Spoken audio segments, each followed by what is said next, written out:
నమస్తే, welcome to news 9 today. Ambedkar Konaseema జిల్లాలో Panchayati Raj AE Nookaraju కుటుంబ సామూహిక ఆత్మహత్య ఘటనపై మాజీ ఎంపీ విజయసాయిరెడ్డి సంచలన ఆరోపణ చేశారు. ఈ ఘటనలో నిందితుడిగా ఉన్న షేక్ సాదిక్ ఖాన్ వెనుక పెద్ద ఉగ్రవాద ముఠా ఉందని ఆరోపించిన ఆయన కేంద్ర రాష్ట్ర ప్రభుత్వాలు సమగ్ర విచారణ జరపాలని డిమాండ్ చేశారు.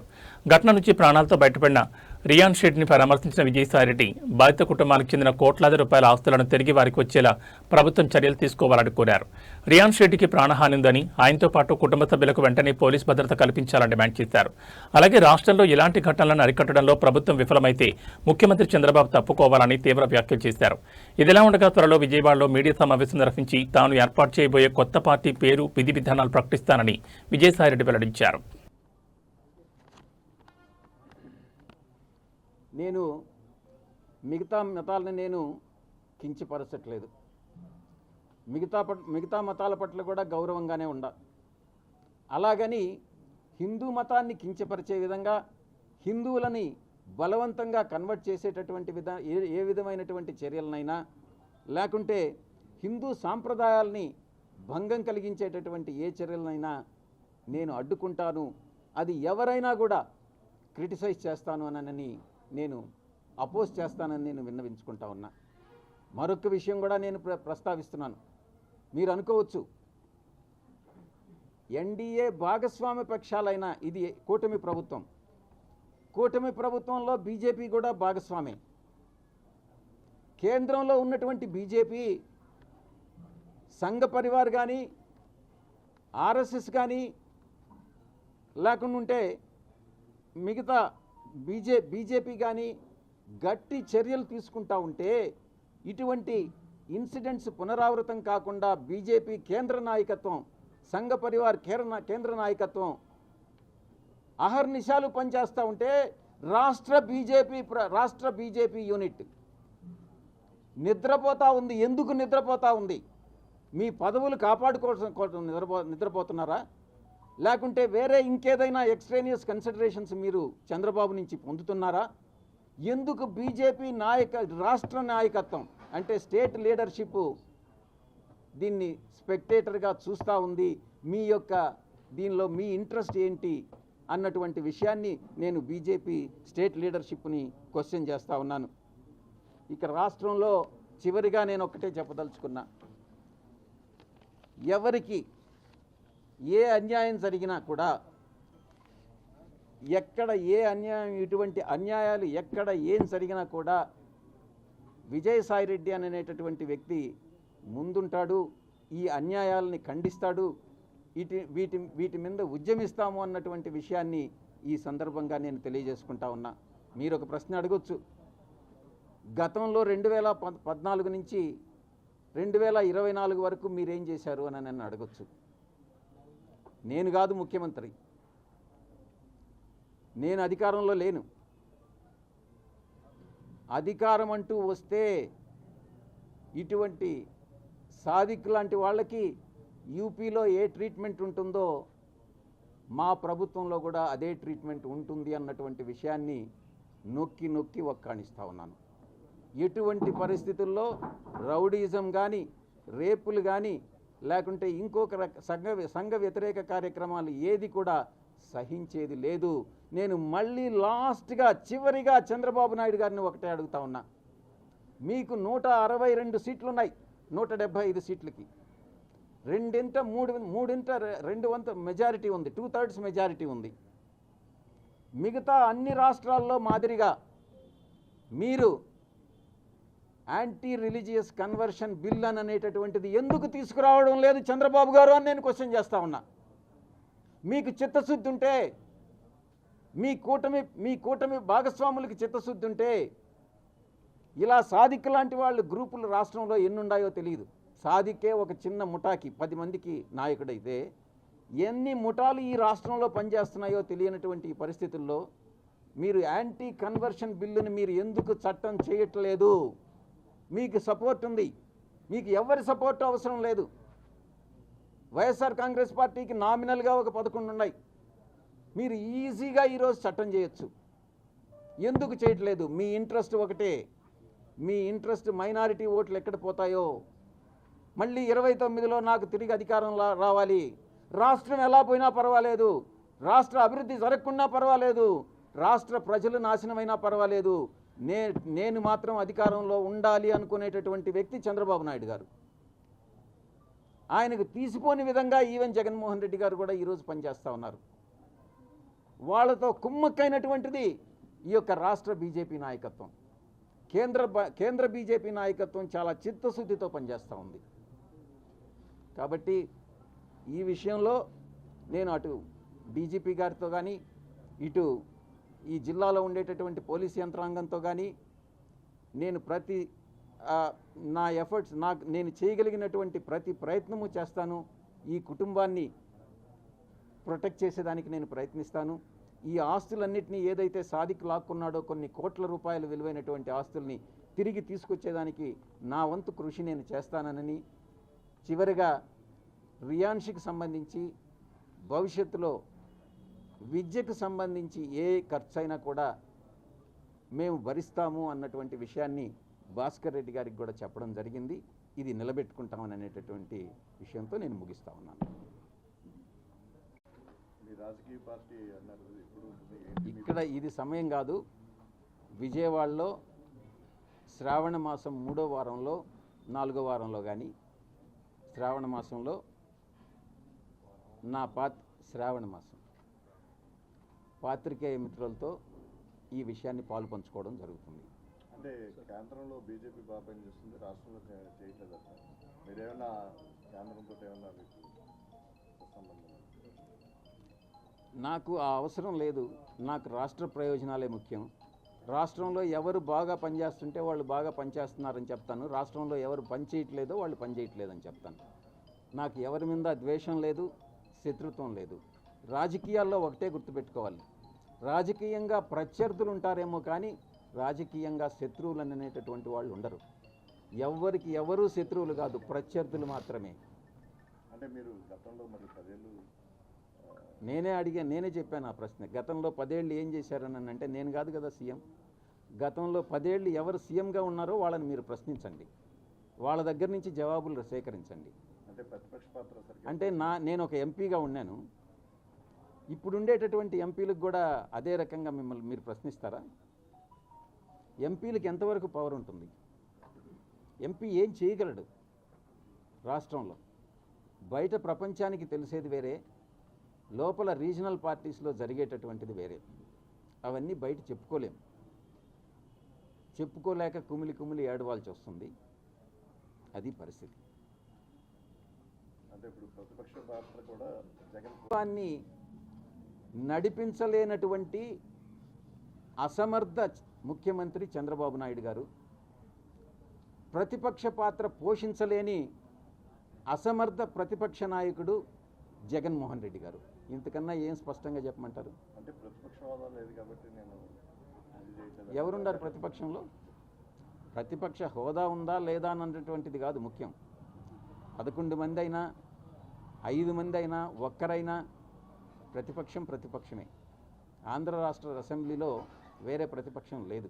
వరంగల్ బల్దియాలో డిప్యూటీ కమిషనర్ ప్రసన్నరాణిపై అవినీతి ఆరోపణలు కలకలం రేపుతున్నాయి. పైడిపల్లి శివార్లోని సర్వే నెంబర్ 527లో రామస్వామి వెంకటరెడ్డి అనే వ్యక్తికి భూమి, ఇల్లు లేకపోయినా అక్రమంగా ఇంటి నంబర్ కేటాయించారని బాధితులు ఆరోపిస్తున్నారు. డిప్యూటీ కమిషనర్ తీరుతో విసిగిపోయిన బాధితులు బల్దియా కమిషనర్కు ఫిర్యాదు చేశారు.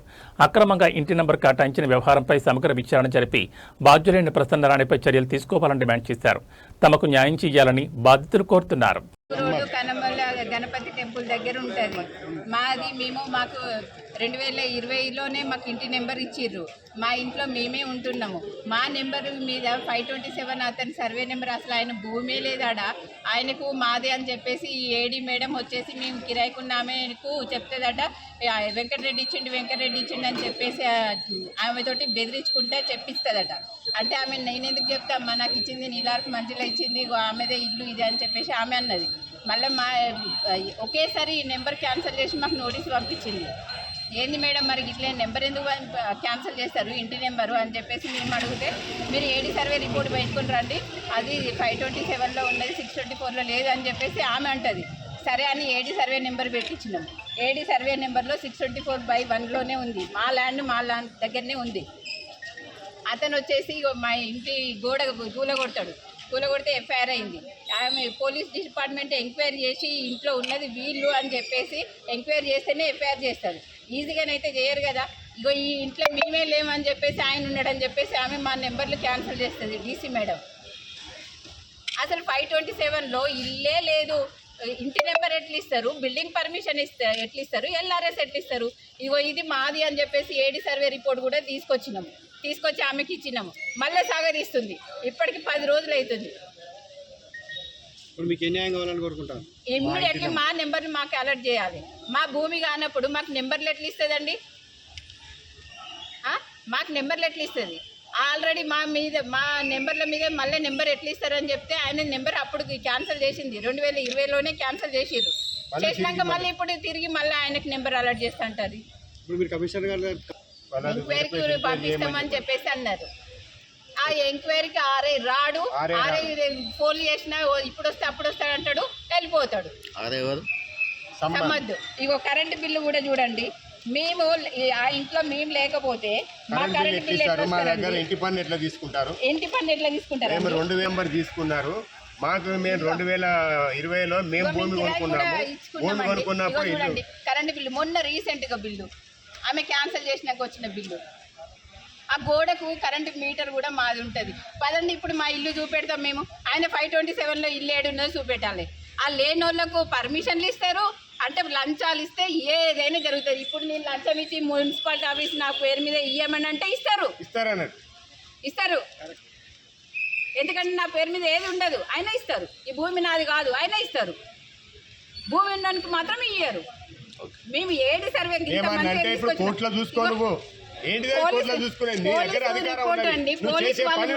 ఏడీ గారికి ఎంక్వైరీ రాసిండు.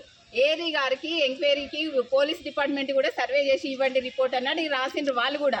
ఈ సర్వే చేసి ఇచ్చిండు. 624లోనే ఉంది ఇది వీళ్ళదే భూమి అని చెప్పేసి క్లియర్గా మ్యాప్తో సహా పంచనామాలు చేసి అందరికీ నోటీసులు 14 మందికి నోటీసులు ఇచ్చిండ్రు. చూడండి పంచనామాలు ఇవన్నీ క్లియర్గా అన్నీ ఇచ్చిండ్రు. 527లో భూమే లేదు, ఆయనకు నెంబర్ ఇస్తారు, బిల్డింగ్ పర్మిషన్ ఇస్తారు. అంటే లంచాలు ఇస్తే ఏదైనా నడుస్తుంది. మన వ్యవస్థ ఇది. ఎల్బీ నగర్లో కులం పేరుతో తనను అవమానిస్తున్నారని కాంగ్రెస్ నాయకుడు కేతావత్ రమేష్ నాయక్ ఆరోపించారు. యూత్ కాంగ్రెస్ నాయకురాలు కొత్త విద్యారెడ్డిపై చర్యలు తీసుకోవాలని కోరుతూ వనస్థలిపురం ఏసీపీకి ఫిర్యాదు చేశారు. తనకు స్పా సెంటర్లున్నాయని, వ్యభిచారం నిర్వహిస్తున్నారంటూ తనపై నిరాధార ఆరోపణలు చేశారని రమేష్ నాయక్ ఆవేదన వ్యక్తం చేశారు. తన ఫోటోలను ఇతర చిత్రాలతో జతచేసి సోషల్ మీడియాలో ప్రచారం చేస్తూ తన కుటుంబ పరువు ప్రతిష్టను దెబ్బతీస్తున్నారని ఆరోపించారు. కులాన్ని ఉద్దేశించి అవమానకర వ్యాఖ్యలు చేయడం, నిరాధార ఆరోపణలు చేయడం, సోషల్ మీడియాలో పరువు తీసేలా పోస్టులు పెట్టడంపై సమగ్ర విచారణ జరిపించాలని కోరారు. వర్తించే ఎస్సీ/ఎస్టీ అట్రాసిటీస్ చట్టం నిబంధనల ప్రకారం కేసు నమోదు చేసి చర్యలు తీసుకోవాలని పోలీసులను రమేష్ నాయక్ డిమాండ్ చేశారు.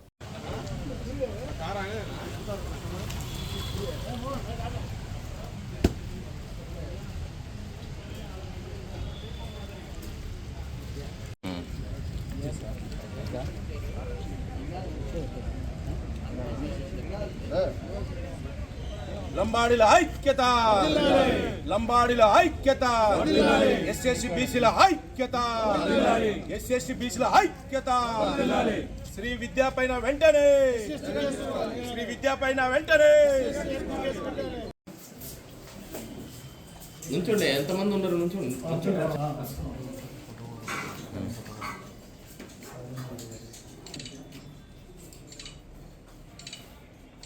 సరే సార్.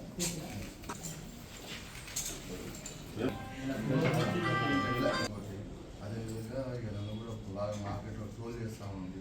సోషల్ మీడియాలో కానీ యూట్యూబ్ ఛానల్స్లో కానీ చేసేస్తుంది. కాబట్టి దానిపై కోర్టుకు మంచి ప్రయత్నం చాలా ముందుగా ఆల్రెడీ ఫేస్బుక్లో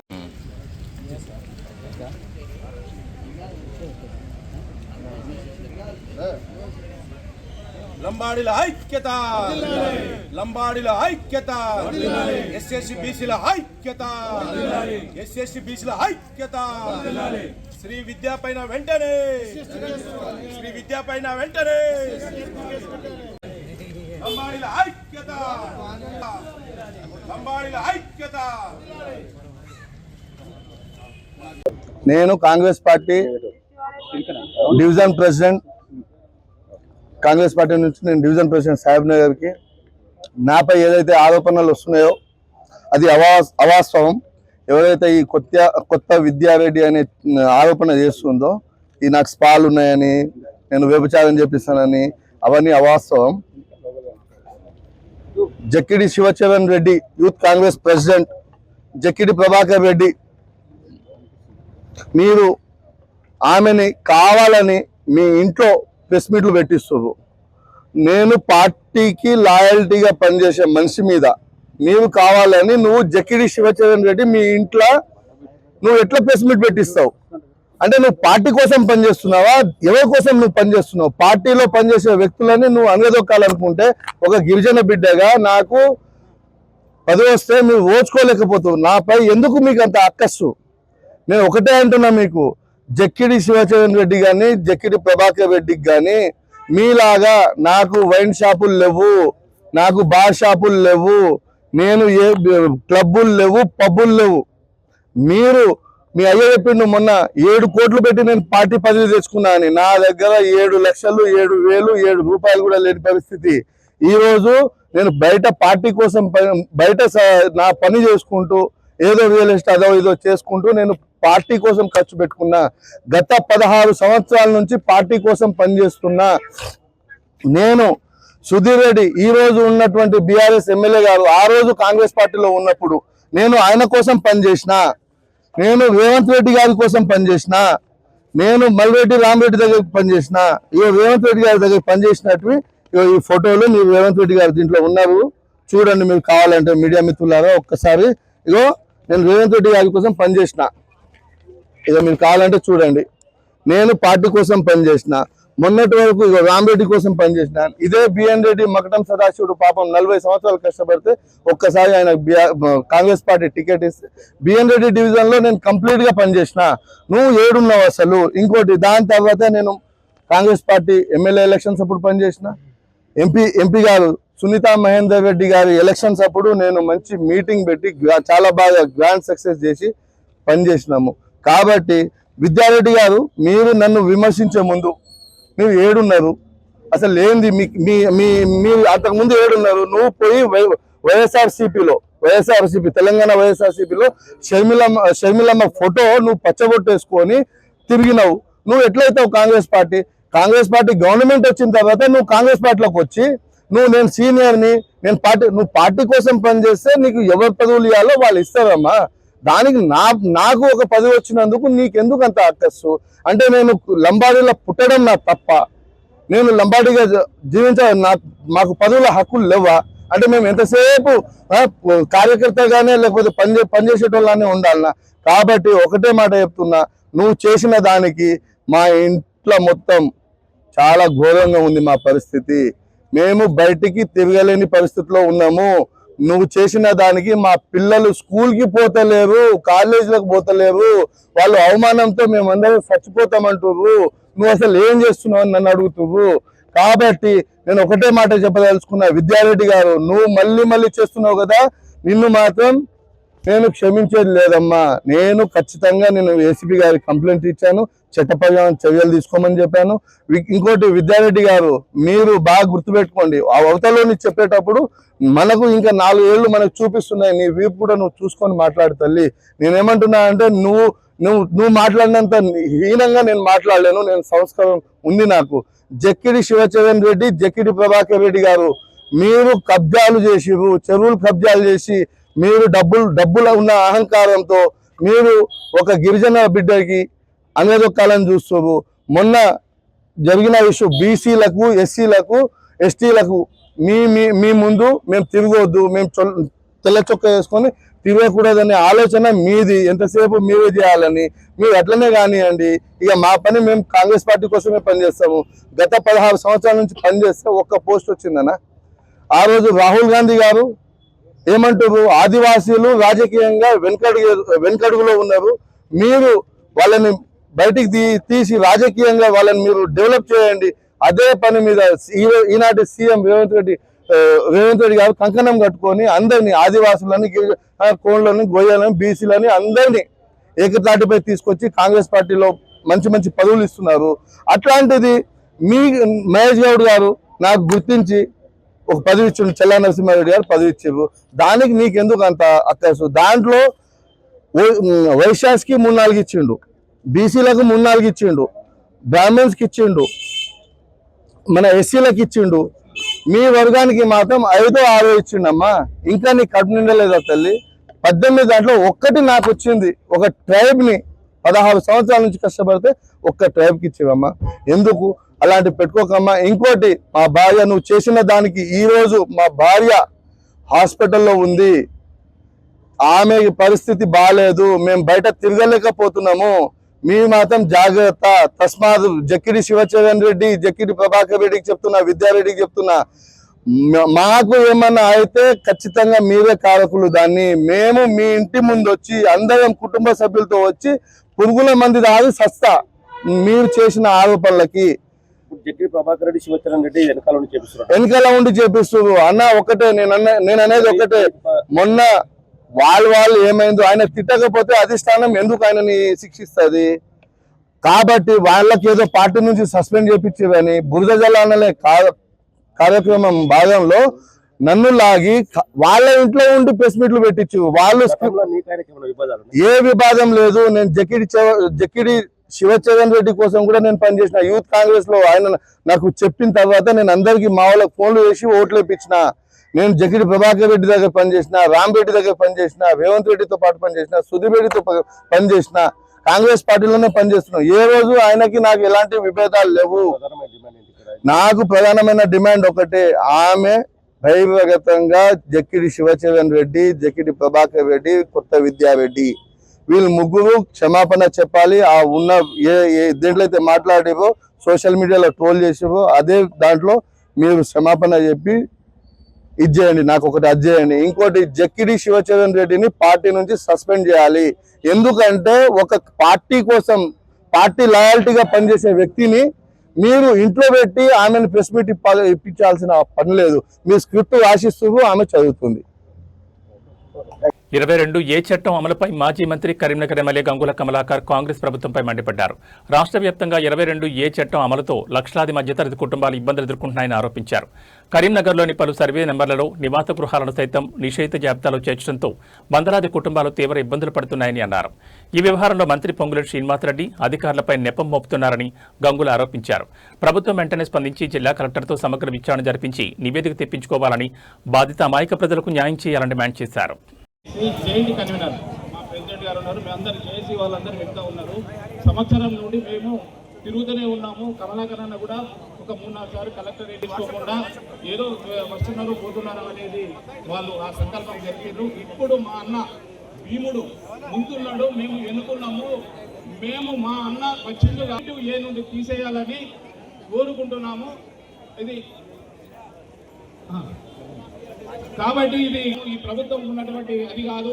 ప్రభుత్వ భూములు ఇది ప్రజాపురం వీళ్ళు చేసినారా, ప్రైవేట్ ఉద్యోగాలు లేవు. ఎందుకంటే ఈ భూములు ఉంటాయా పోతాయా అనే నిరసనతోని రోజు కలెక్టరేట్ కానీ అక్కడి కానీ ఇక్కడి కానీ తిరిగి ఆఖరికి అన్న ముందుకొచ్చి ఈ ప్రజా ఉద్యమాన్ని లేపి ఇది అన్న కమలాకర్ అన్న గారికి నా యొక్క నమస్కారం.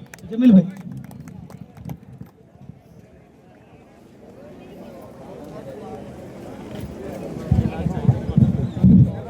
వాస్తవం ఇది. నేను రేకుర్తిలో 20 డివిజన్లో అది అమ్మి బిడ్డ పెళ్లి చేద్దామని కొనుక్కున్నా. ఇప్పుడు సంవత్సరం నుంచి దాని చుట్టూ తిరుగుతున్న కలెక్టరేట్ చుట్టూ. ప్రతి సోమవారం ఇక్కడ అందరికి విలేకరులు అందరూ తెలుసు, ప్రతి సోమవారం వచ్చి మేము పత్రికా సోదరులందరికీ నమస్కారం. 22A యాక్ట్ ఆఫ్ 1908 1908లో ఏర్పడ్డ చట్టము ఇది 22A. దానికి అనుగుణంగా ఏదైనా భూమి ప్రభుత్వ భూములు ఉంటే కలెక్టర్ గారు సిఫారసు చేస్తే 1908 అంటే స్వాతంత్రం రాకముందు 40 సంవత్సరం ముందు ఈ యాక్ట్ ఏర్పడ్డది. ఏదైనా ప్రభుత్వ భూములు కానీ ఏమైనా ఉంటే గిట్ట ఆ భూములన్నిటి నిషేధ జాబితాలు పెట్టాలన్నది యొక్క చట్టం యొక్క ముఖ్య ఉద్దేశం. అది ఇక్కడ కరీంనగర్లో 1908 నుంచి 2023 సంవత్సరాల వరకు కూడా ఆ భూమి పట్టా భూమి. 1908 నుంచి 2023 వరకు ఈ రేకుర్తి చుట్టుపక్కల గ్రామ పంచాయతీల భూములన్నీ కూడా పట్టా భూములే ఉన్నాయి. ఎక్కడ నిషేధం జరగలేదు. కానీ కాంగ్రెస్ ప్రభుత్వం వచ్చిన తర్వాత 2023లో ఆ యొక్క గ్రామం మొత్తం కూడా ఈరోజు 22Aలా పెట్టడం జరిగింది. అంటే ఈ భూములన్నీ ప్రభుత్వ భూములు అని చెప్పేసి నిషేధిత జాబితాలో పెట్టడం జరిగింది. ఆ రేకుర్తిలో ఉన్న ఒక్క గుంట భూమి కూడా ఇప్పుడు ప్రైవేట్ భూమి కాదంటున్నారు, ప్రభుత్వ భూమి అంటున్నారు. దాని తర్వాత కొత్తపల్లిలో కొంత పాటు, దాని తర్వాత చింతకుంటలో కొంత పాటు, దాని తర్వాత టౌన్లో వచ్చిన విద్యానగర్లో కొంత పాటు, దాని తర్వాత ఆరపల్లిలో, దాంతోపాటు కరీంనగర్ నడిబొడ్డున కూడా ఈరోజు వచ్చేసి ఈ భూములన్నీ కూడా 100 సంవత్సరాల వరకు కూడా ఇది ప్రైవేట్ భూమే, కానీ మేము వచ్చినాం కాబట్టి ఇది ప్రభుత్వ భూమి అని చెప్పేసి అన్నీ కూడా సుమారు 650 ఎకరాల భూమి, 650 ఎకరాల భూమిలో సుమారు 10,000 మంది బాధితులను అందరినీ కూడా ఈరోజు 22A నిషేధించింది.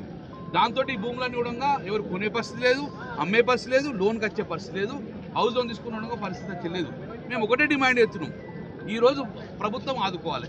ప్రభుత్వం పొంగులేటి శ్రీనివాసరెడ్డి ఏమంటారు, ఇప్పుడు మేము వచ్చినాక ఒక్క ఎకరా భూమి కూడా మేము నిషేధ జాబితా పెట్టామని చెప్పి ఉంటారు. ఒక మంత్రిగా ఇలాంటి రాంగ్ స్టేట్మెంట్ ఇచ్చిండు. ఎందుకంటే ఈ భూములన్నీ కూడా 2023 బీఆర్ఎస్ ప్రభుత్వం ఉన్నప్పుడు ఇవన్నీ కూడా నిషేధ జాబితాలు లేవు, ఇవన్నీ కూడా అమ్ముకున్నారు, చర్యలు జరుగుతున్నాయి. ప్రతి ఒక్కరికి కూడా పర్మిషన్ ఉంది, ప్రతి ఒక్కరికి ఇళ్ళ పర్మిషన్ ఉంది, పట్టా ఉన్నది, తాత ముత్తాతలు ఇచ్చిన ఆస్తి ఇవన్నీ కూడా నిషేధ పెట్టడం వల్ల ఈరోజు రోడ్డు మీద పడే పరిస్థితి వచ్చింది. అందుకే పొంగులేటి శ్రీనివాసరెడ్డి ఒక మంత్రిగా ఏమంటాడు, అధికారులు తప్పు చేసిన అంటాడు. మరి అధికారులు తప్పు చేసిన బాధ్యత వహించేది మీరే కదా. అందుకే పొంగులేటి శ్రీనివాసరెడ్డి గారు ప్రజలు ప్రభుత్వం తప్పు చేసిన ఫస్ట్ మీరు నైతిక బాధ్యత వహించి ఈరోజు రాజీనామా చేయాలని చెప్పి మేము ప్రధాన డిమాండ్ చేస్తున్నాము. దాంతోపాటు ఎక్కడైనా ప్రభుత్వ భూమి ఉంటే ఎంఆర్ఓ ఆర్డీఓ కాదు, కలెక్టర్ సిఫారసు చేసి ప్రభుత్వానికి నివేదిక చేయాలి. దానికి కావాల్సిన ఏమేమి నిబంధనలు ఉన్నది, ఎందుకోసం ఇది నిషేధ జాబితా అని చెప్పి రికమెండ్ చేయాలి. అప్పుడు ప్రభుత్వం నిషేధ జాబితా పెట్టాలి. కానీ ఏం లేకుండా హైదరాబాద్లో కూర్చొని నిషేధ జాబితా మొత్తం కూడా పెట్టడం జరిగింది. అందుకే మేము ఒకటే డిమాండ్ చేస్తున్నాం, వెంటనే కలెక్టర్ గారు చొరవ తీసుకొని, ప్రభుత్వ ముఖ్యమంత్రి గారు మీ కింద జరిగేది కూడా మీకు తెలుస్తలేదు, ఈ నిషేధ జాబితా పెట్టి బ్లాక్ మెయిల్ రాజకీయాలు చేసుకొని వాటాలు పంచుకునే పరిస్థితి వచ్చింది. కాబట్టి వెంటనే వారం రోజుల లోపల మీరు దీన్ని కరీంనగర్ ఉన్న నిషేధ జాబితాలో ఉన్న అన్నిటి కూడా 22 నుంచి తొలగించి వారి భూములు వారికి ఇప్పాలని చెప్పి ప్రధాన డిమాండ్ చేస్తున్నాం. లేదు అంటే ఒక వారం 10 రోజుల తర్వాత డెఫినెట్గా రేకుర్తి టు సెక్రటరేట్ మేము పాదయాత్ర చేస్తాం అందరం కలిసి. సుమారు 10,000 మందితో ఎవరైతే బాధితున్నారో ప్రతి ఇంటి నుంచి ఒక కుటుంబం నుంచి ప్రతి ఒక్కరు వచ్చేసి మేము మీ దగ్గరకు వచ్చి మన నిరసన వ్యక్తం చేస్తాం. ఇవి కలెక్టర్ గారికి ఇస్తున్నాం, కలెక్టర్ గారు మేము డిమాండ్ చేస్తున్నాం, డెఫినెట్గా సిఫారసు చేయండి, వాళ్ళ సిఫారసు చేసి మాకు ఒక కాపీ ఇవ్వండి. ఇవన్నీ కూడా నిషేధ జాబితా తీయాలని చెప్పేసి కలెక్టర్ రికమెండ్ చేయండి. మీరు కలెక్టర్ కూడా నాన్ డెఫినెట్గా ఈ సెక్రటరేట్ డెఫినెట్గా రేపు సచివాలయం పోయే పరిస్థితి వచ్చింది. కాబట్టి ఈరోజు పేదల జీవితంతో ఆడుకోకండి. ఈ తెలంగాణ రాష్ట్ర బీఆర్ఎస్ పార్టీ అంటే తెలంగాణ తెచ్చుడే కాదు, తెచ్చిన తెలంగాణలో బాధితుల పక్షాన ఉండాలని మేమందరం బీఆర్ఎస్ పార్టీ పక్షాన ఉన్నాము. ఎన్నిసార్లు మొరబెట్టుకున్నాం చెల్లం. కాబట్టి డెఫినెట్గా మేము ఉద్యమం చేయడం వస్తుంది. ఈ ఉద్యమం తీవ్రతం కాకముందే ప్రభుత్వం స్పందించాలని చెప్పి మా డిమాండ్. Thank you. కరీంనగర్ జిల్లా చిగురుమామిడి మండలం నవాపేటలో పల్లెపల్లెకు పొన్నమన్న పల్లెపల్లెలో ప్రజాపాలన కార్యక్రమంలో మంత్రి పొన్నం ప్రభాకర్ బీజేపీపై తీవ్ర విమర్శలు చేశారు. బీజేపీ రాష్ట్ర అధ్యక్ష పదవి వచ్చిన తర్వాత ఆ పార్టీలో లొల్లులు పెరిగాయని, తన ఉనికిని కాపాడుకునేందుకే రామచంద్రరావు ఫీజు రీయింబర్స్మెంట్ దీక్షలు చేస్తున్నారని ఆరోపించారు. ఫీజు రీయింబర్స్మెంట్పై బీజేపీ నేతలకు చిత్తశుద్ధి ఉంటే ఢిల్లీకి వెళ్లి కేంద్రం నుంచి తెలంగాణకు రావాల్సిన నిధులు తీసుకురావాలని సవాల్ చేశారు. గత ప్రభుత్వ హయాంలో పెండింగ్లో ఉన్న ఫీజు బకాయిలను తమ ప్రభుత్వం క్లియర్ చేస్తోందన్నారు. ఈ విద్యా సంవత్సరం నుంచి ఎస్సీ, ఎస్టీ, బీసీ, మైనార్టీ విద్యార్థులకు అడ్వాన్స్గా ఫీజు రీయింబర్స్మెంట్ చెల్లిస్తున్నామని, సంక్షేమ హాస్టళ్లకు గ్రీన్ ఛానల్ ద్వారా నిధులు అందిస్తున్నామని మంత్రి తెలిపారు. విద్యార్థుల సంక్షేమం కోసం ఇంటిగ్రేటెడ్ రెసిడెన్షియల్ హాస్టల్ నిర్మాణంతో పాటు మెస్ ఛార్జీలు కూడా పెంచామని, అభివృద్ధి కార్యక్రమాలకు బీజేపీ అడ్డుపడకుండా సహకరించాలని పొన్నం ప్రభాకర్ సూచించారు. జనతా పార్టీ అధ్యక్షుడు నియామకం పొందినప్పటి నుంచి రాష్ట్ర ప్రభుత్వ విమర్శల ద్వారా ఉనికిని కాపాడుకునే ప్రయత్నం చేయడము, భారతీయ జనతా పార్టీలో అంతర్గతంగా ఉన్న విభేదాల్లో తన ప్రాబల్యాన్ని చూపెట్టుకోవడానికి రాష్ట్ర ప్రభుత్వాన్ని తిట్టడం ద్వారా తనకు నాయకుడిగా గుర్తింపు పొందేటువంటి ఒక ప్రయత్నం చేస్తూ ఉన్నాడు. నేను రామచంద్రరావు గారిని అడుగుతూ ఉన్నాను, మీకు నిజంగా చేతనైతే తెలంగాణ బీజేపీ అధ్యక్ష పదవి ద్వారా తెలంగాణ ప్రజలకు న్యాయం జరగాలనుకుంటే ఢిల్లీకి వెళ్ళి కేంద్ర ప్రభుత్వం నుంచి రాష్ట్రంకు రావాల్సిన అంశాల మీద సాధించుకోండి.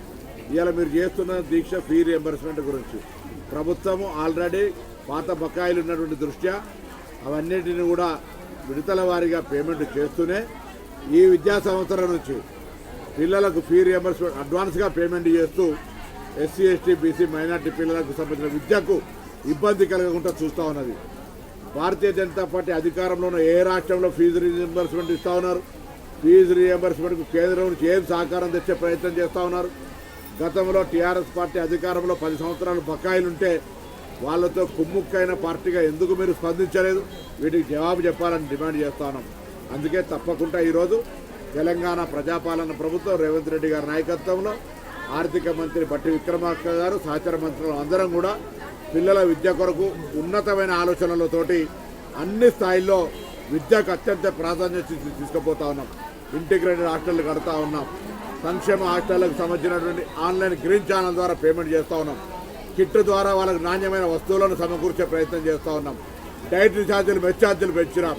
ఈరోజు గత ప్రభుత్వ బకాయిలను వరుసల వారీగా పేమెంట్ చేసుకుంటూ పోతా ఉన్నాం. భవిష్యత్తులో ఇవ్వడానికి సంబంధించి అడ్వాన్స్ పేమెంట్ సిస్టాన్ని తీసుకొని వచ్చి బ్యాంకుల్లో ముందుగానే పైసలు జమ చేసే విధంగా చర్యలు తీసుకుంటూ ఉన్నాం.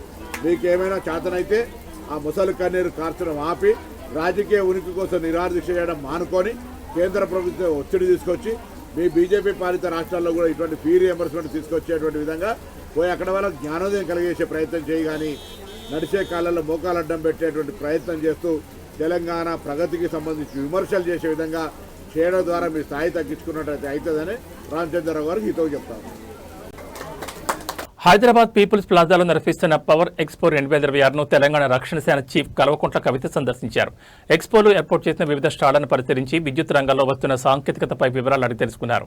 అనంతరం కవిత మాట్లాడుతూ గృహ విద్యుత్ కనెక్షన్లకు ప్రీపెయిడ్ స్మార్ట్ మీటర్లు ఏర్పాటు చేసే నిర్ణయాన్ని ప్రభుత్వం వెంటనే వెనక్కి తీసుకోవాలని డిమాండ్ చేశారు.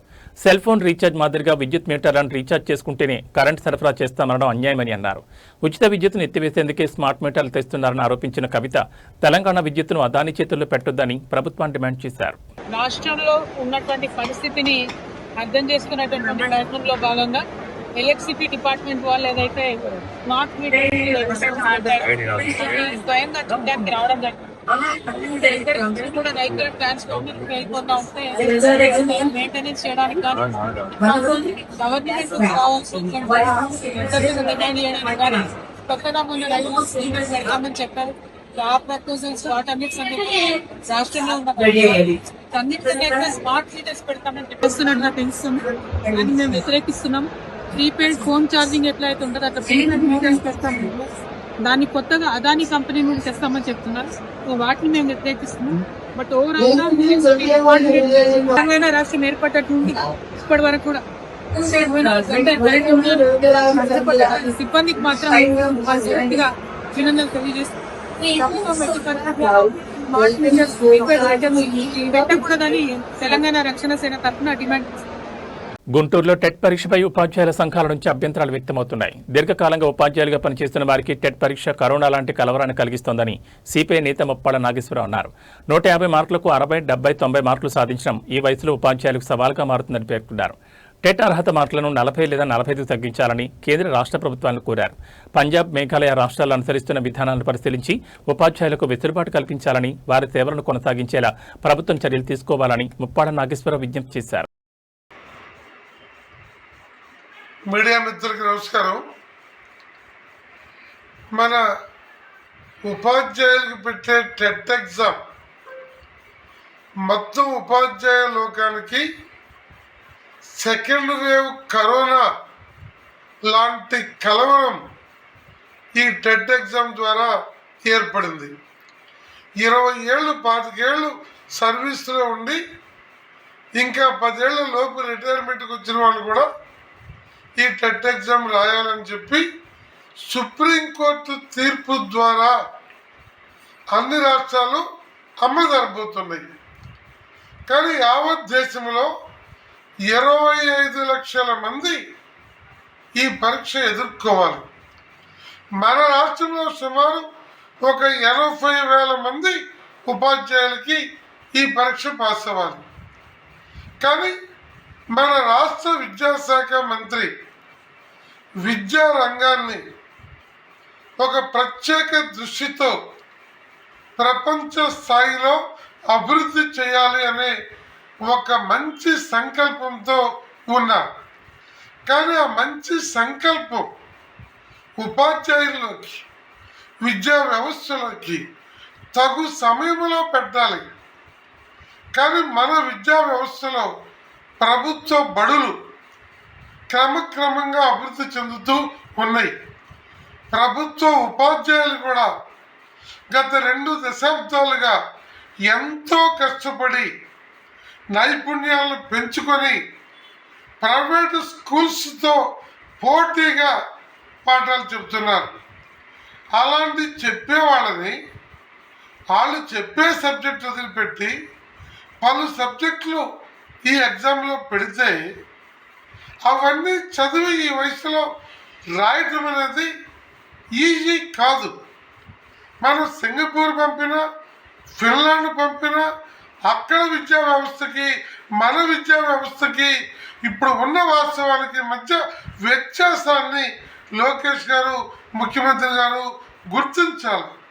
సుప్రీంకోర్టులో రాష్ట్ర ప్రభుత్వం స్పెషల్ లీవ్ పిటిషన్ వేసిన, లోక్సభలో లావు శ్రీకృష్ణదేవరాయలు గారు మంచిగా ఇది మాట్లాడిన, ఎస్టీయూ మొదలు అన్ని ఉపాధ్యాయ సంఘాలు దీని మీద పోరాడుతున్నా రిలీఫ్ రాలేదు. అందువల్ల మన ప్రభుత్వానికి ఉన్న బలపడిని ఉపయోగించి పార్లమెంటులో చట్టం చేసైనా దీన్ని మార్పించాలి. లేదు మన పంజాబ్ లాగా, మేఘాలయ తదితర రాష్ట్రాలలాగా ఈ క్వాలిఫై మార్కుల్ని 40కో 45కో అందరికీ కుదించి వారు సక్సెస్ అయ్యేటట్టు చేసి వారి సేవలను ఉపయోగించుకోవాలి తప్ప ఈ కరోనా లాంటి కలవరపాటు నుండి ఉపాధ్యాయుల్ని కాపాడాల్సిన బాధ్యత విద్యాశాఖ మంత్రి లోకేష్ గారిది, అలాగే ముఖ్యమంత్రి గారిది. ఆ మాటకు వస్తే పవన్ కళ్యాణ్ గారి మీద కూడా ఈ బాధ్యత ఉంది. దాన్ని కనుక చేయకపోతే ప్రజల్లో ఉపాధ్యాయుల ద్వారా మీకు వ్యవస్థకి పెద్ద నష్టం జరుగుతుందని కూడా నేను తెలియజేస్తున్నాను. Thank you. తిరుమల శ్రీవారి ఆలయంలో పవిత్రోత్సవాల్లో భాగంగా 2వ రోజు పవిత్ర సమర్పణ కార్యక్రమాన్ని శాస్త్రోక్తంగా నిర్వహించారు. ఉదయం యాగశాలలో హోమాలు, వైదిక కార్యక్రమాలు చేపట్టారు. అనంతరం సంపంగి ప్రాకారంలో స్వపన తిరుమంజనం నిర్వహించి పాలు, పెరుగు, తేనె, చందనం, పసుపుతో స్వామివారికి అభిషేకం చేశారు. వేదఘోష, మంగళ వాయిద్యాల నడుమ శ్రీవారి మూల విరాట్ ఉత్సవమూర్తులు, పరివార దేవతలకు పవిత్ర మాలలు సమర్పించారు. సాయంత్రం శ్రీదేవి భూదేవి సమేత శ్రీ మలయప్ప స్వామివారు 4 మాడవీధుల్లో విహరించనున్నారు. ఈ కార్యక్రమంలో జీఆర్ స్వాములు, టీటీడీ అధికారులు, భక్తులు పాల్గొన్నారు.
ఫీజు రియంబర్స్మెంట్ అంశంపై బీజేపీ నేతల తీరును ప్రభుత్వ విప్ ఆది శ్రీనివాస్ తీవ్రంగా తప్పుపట్టారు. గత ప్రభుత్వం సుమారు 8,000 కోట్ల ఫీజు రియంబర్స్మెంట్ బకాయిలు పెట్టిందని, అప్పట్లో బీజేపీ నేతలు ఎందుకు పోరాటం చేయలేదని ప్రశ్నించారు. ప్రతి ఏడాది ఫీజు రియంబర్స్మెంట్ కోసం 2,300 కోట్లు అవసరమవుతున్నాయని, ఈ విద్యా సంవత్సరం నుంచి గ్రీన్ ఛానల్ ద్వారా విద్యార్థుల ఖాతాల్లో నేరుగా నిధులు జమ చేయనున్నట్లు తెలిపారు. ఇప్పటికే 300 కోట్లను అడ్వాన్స్గా సిద్ధం చేశామని చెప్పారు. గత ప్రభుత్వ బకాయిలను తమ ప్రభుత్వమే చెల్లిస్తోందని, తమ హయాంలోని బకాయిలకు కూడా ప్రత్యేక విధానం రూపొందిస్తున్నామని ఆది శ్రీనివాస్ తెలిపారు. విద్యార్థుల విషయంలో బీజేపీకి మాట్లాడే నైతిక హక్కు లేదని విమర్శించారు. తెలంగాణలో విద్యా వ్యవస్థను సమూలంగా ప్రక్షాళన చేస్తూ ఇంటిగ్రేటెడ్ రెసిడెన్షియల్ స్కూళ్లు, సంక్షేమ హాస్టల్ అభివృద్ధికి ప్రభుత్వం చర్యలు తీసుకుంటోందని పేర్కొన్నారు. విద్యార్థుల గురించి మాట్లాడే నైతిక అర్హత బీజేపీ నేతలకు లేదు.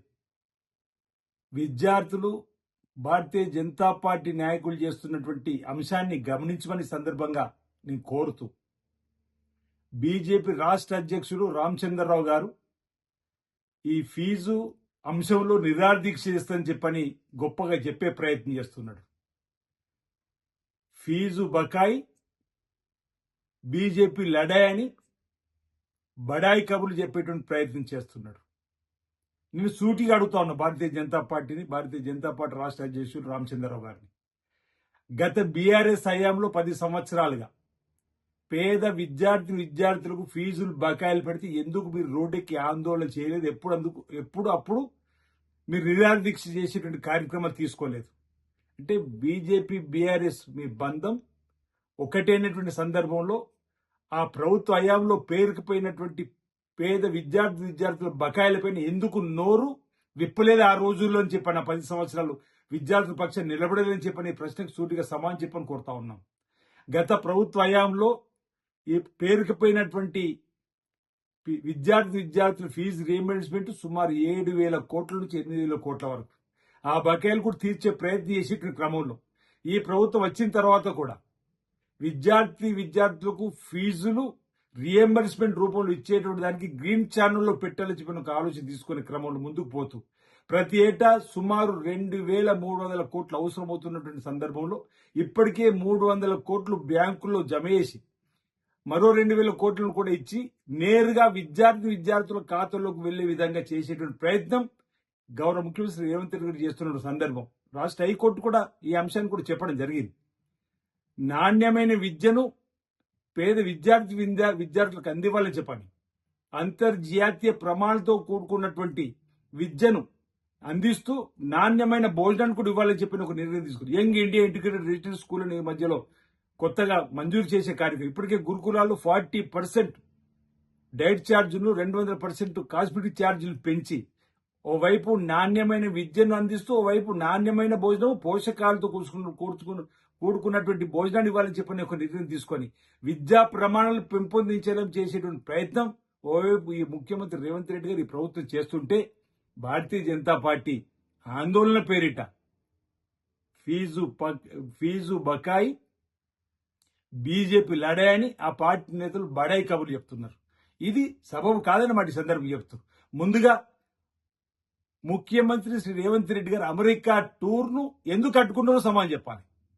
ఈరోజు లండన్లోకి వెళ్లి అక్కడ ఉన్న విద్యా ప్రమాణాలు చూడడంతో పాటు అమెరికాకు వెళ్లి అక్కడ ఉన్నటువంటి విద్యా ప్రమాణాలు చూసి తెలంగాణ రాష్ట్రంలో ఉన్నటువంటి పేద విద్యార్థులకు అలాంటి విద్యను అందించాలని చెప్పని ఓ లక్ష్యం చేసుకుని ముందుకు పోతుంటే ఈరోజు మీరు రేవంత్ రెడ్డి గారి పర్యటనను అమెరికాకు పోకుండా అడ్డుకున్నటువంటి మీరా ఈరోజు మాట్లాడేది పేద విద్యార్థులకు వచ్చారంటారు. అసలు మీకు నైతిక అర్హత లేదంటున్నాం. విద్యార్థుల సమస్యలపైన మీరేం చేసిర్రు? ఈరోజు కేంద్ర ప్రభుత్వం ఆధ్వర్యంలో